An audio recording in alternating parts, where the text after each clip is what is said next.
Alexander was born in 356 BC in Pella, the capital of Macedonia, to King Philip II and his wife Olympias of Epirus. In this episode of URS, we will explore how one of the greatest military commanders in history managed to win seemingly hopeless battles, build a vast empire, and, despite wounds, doubt, and danger, always found the motivation to keep moving forward. And don't forget to like this video and subscribe to Buried Memories if you haven't already. By the mid-4th century BC, Macedonia was still a small, underdeveloped monarchy with a weak army. It was saved from collapse by a charismatic, educated, and cunning Basilius, King Philip II, who skillfully reformed the military. At that time, the core of the army was the heavy infantry. These soldiers, known as hoplites, carried large, heavy shields called hoplons, wore metal or linen armor, and bronze helmets. They would lock their shields together, forming a solid Greek phalanx. The main weapon of the hoplites was the spear. Philip introduced the sarissa, a pike ranging from 5 to 7 meters in length. Its greater reach allowed soldiers from the rear ranks to join the defense, making the Macedonian phalanx almost impenetrable. To unite his forces, Philip introduced a military uniform and an oath of loyalty to the Basilius. He also established an engineering corps to design siege towers and catapults. But perhaps his most revolutionary decision was to make cavalry the army's primary strike force. As for horses and other animals in warfare, we'll cover that in future episodes of Buried Memories. With his military reforms complete, Philip subdued the barbarian tribes along Macedonia's northern borders and soon conquered the wealthy outskirts of Amphipolis as well as the city of Pydna. He went on to wage successful campaigns against the Athenians, Spartans, Thracians, Phocians, the city of Olynthus, and other Greek city-states and colonies. By 342 BC, Philip had doubled the size of his kingdom. Around this time, he sent his heir to study. For several years, Alexander's tutor was none other than the philosopher Aristotle, who taught him philosophy, rhetoric, medicine, and geography. Highly practical subjects for a future ruler. It was during these years that Alexander developed a deep admiration for Homer's Iliad, believing himself to be a descendant of Achilles. At 16, when Philip set out on a military campaign, he left his son in charge of the kingdom.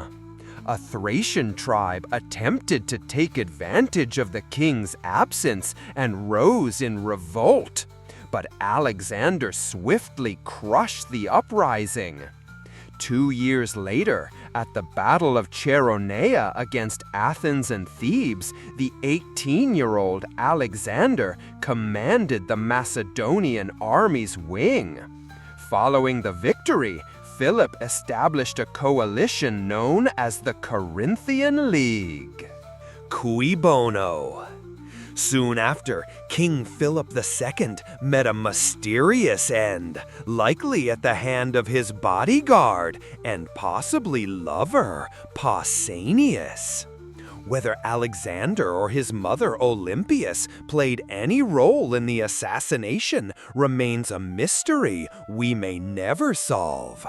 What we do know is that the 20-year-old Alexander was proclaimed monarch almost immediately. He quickly eliminated rival claimants to the throne, ordering the execution of his cousin, 2 princesses, and several other members of the royal family. The commander's debut. Meanwhile, the Greeks who had sworn personal loyalty to Philip decided to declare themselves independent.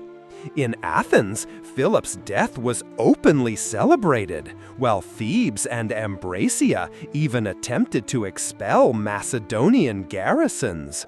For Alexander, this was his first real test as sole ruler. He gathered his army and marched to Thessaly, where he was recognized as their ruler, and then advanced to camp outside Thebes. The Greek city-states were taken aback, voiced their grave concern, and dutifully reaffirmed their loyalty to Macedonia. Alexander was preparing to lead a united Greek force against Persia, but an unexpected blow came from the Thracians. The young king was forced to redirect a 15,000-strong army toward the Danube.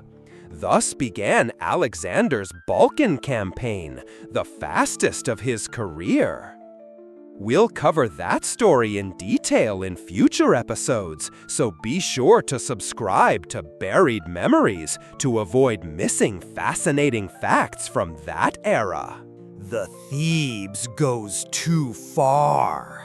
While the king was away on campaign, rumors of his death spread through Greece. Thebes seized the moment and launched an uprising, killing 2 Macedonian commanders. Alexander arrived with 30,000 infantry and 3,000 cavalry. In a swift assault, reinforced by fresh troops, the Macedonians stormed the city. Thebes was destroyed, its inhabitants sold into slavery, and no other Greek state dared hinder Alexander's preparations for war. The Persian campaign. For generations, Greek rulers had dreamed of conquering Persia, not only for its rich lands and abundant spoils, but also to eliminate a constant threat to Hellas. Philip II had planned an expedition into Asia Minor, but never lived to carry it out.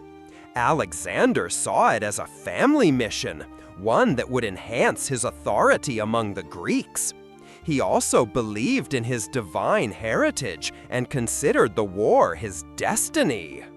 A 50,000-strong army of Macedonians, Balkan allies, Greeks, and Thessalians marched east.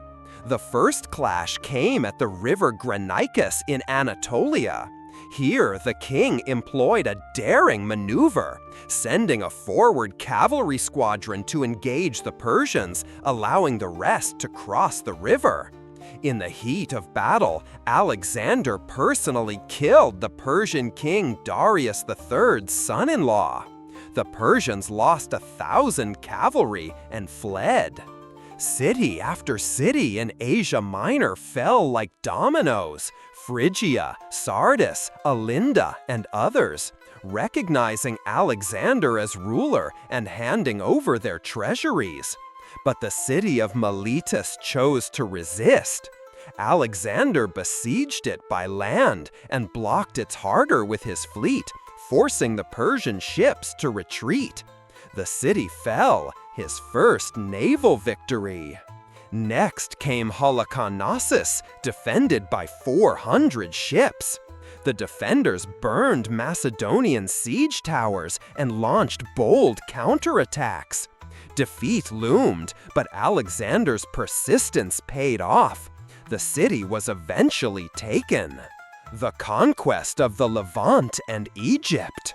Flushed with victory, Alexander advanced toward the Levant. But Darius III seized the city of Issus, cutting the supply lines between Alexander's army and Macedonia. In Darius's camp was a Macedonian named Amyntas who knew Alexander well. He advised Darius to fight on open plains where Persian numbers would be decisive. Darius hesitated, fearing Alexander might escape. "You need not worry," Amyntas replied. "He will come for you and is likely on his way already."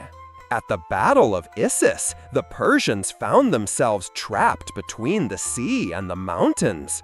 Alexander seized the moment, personally leading the cavalry in hopes of confronting Darius face to face.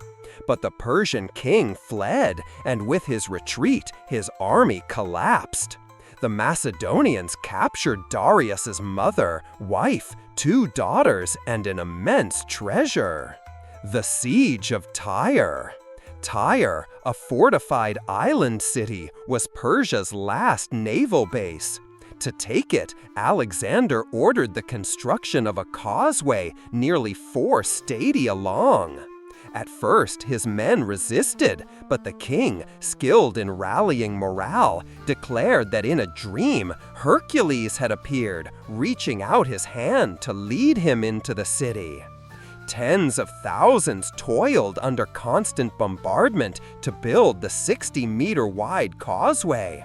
When it was nearly complete, the Tyrians sent a fire ship into it, burning Macedonian siege towers. Arrows, stones, and bolts rained down, and waves finished the destruction. Alexander's spirit sank until a Cypriot fleet of 190 ships arrived. Now the island was blockaded and bombarded from all sides. After days of relentless effort, the walls were breached. Tyre was taken after a siege lasting 7 months. The next target was Gaza, a key fortress on the road to Egypt. Alexander expected a quick victory, but the defenders destroyed his siege engines and even wounded him in the arm. The injury was painful, and Gaza fell only after siege engines from Tyre were brought in. Egypt offered no resistance. Alexander was welcomed with honors, proclaimed pharaoh, and hailed as the son of the sun god, Amun-Ra. Alexander's greatest battle. Alexander led his army into Mesopotamia, where Darius was gathering a new force. The stage for the Battle of Gaugamela in what is now Iraqi Kurdistan. Alexander fielded about 47,000 seasoned troops, while Darius commanded anywhere from 100,000 to, according to some accounts, nearly 1,000,000 men. The Persians had cavalry and scythed chariots, their wheels fitted with blades. Before the clash, Alexander addressed his men. Brave Macedonians are known across the world. Look at the chaos in the Persian ranks. Some have nothing but javelins, others throw stones from slings. Only a few have proper armor. They have more men, but we have more warriors. I will fight at the front, under no banner but yours. All spoils will go to you. The battle unfolded like a chess match. Macedonian commanders repelled the chariots and went on the offensive, but Darius's troops counterattacked on the flank. Alexander, leading the companion cavalry, was forced to break off his pursuit of Darius to aid his comrades. This maneuver proved decisive. The Persians were utterly defeated. The spoils of victory included the great cities of Babylon, Susa, and Persepolis, and Alexander's empire swelled once more. March of the Elephants. Over the next 3 years, Alexander campaigned across Central Asia, crushing several mutinies among troops longing for home and pressing his conquests ever further. Convinced of his destiny as ruler of the world, he could not stop. On the road to India, the ruler of Punjab, King Porus, rose against him. The battle at the Hydaspes River saw nearly 100 war elephants charge the Macedonian lines. The soldiers were shaken until they discovered that cutting the elephants' legs sent the beasts into panic, trampling their own men. The Indian army was routed. Alexander wished to press eastward to untold wealth and unconquered peoples, but met resistance from where he least expected. His own army refused to march on, weary from tropical rains, strange diseases, venomous snakes, unfamiliar food, and still haunted by the memory of the elephants. The king was forced to turn back. For the next 2 years, he consolidated and strengthened his empire, gathering forces for a campaign against Arabia. But at the age of 32, he died unexpectedly, possibly from malaria, leukemia, or West Nile fever. The secrets of Alexander. In his lifetime, Alexander never lost a single battle. He built a vast empire in record time and commanded hundreds of thousands of soldiers. What were his secrets? First, he surrounded himself with talented generals and engineers whose advice he valued. Second, he had unshakable confidence, believing himself an invincible god on earth, destined for greatness. Third, he mastered rhetoric, rallying his troops before every battle, explaining the purpose of the war, and promising rewards, a tradition that military leaders still follow today. Fourth, he always fought alongside his men, inspiring them by sharing their risks. They trusted him, for he knew what it meant to hold a weapon and strike the enemy. Fifth, he organized the most advanced logistics system of his time. And finally, he used his personal authority to win over rulers and their armies without bloodshed. Do you believe these are all the reasons behind Alexander the Great's success? Share your thoughts in the comments.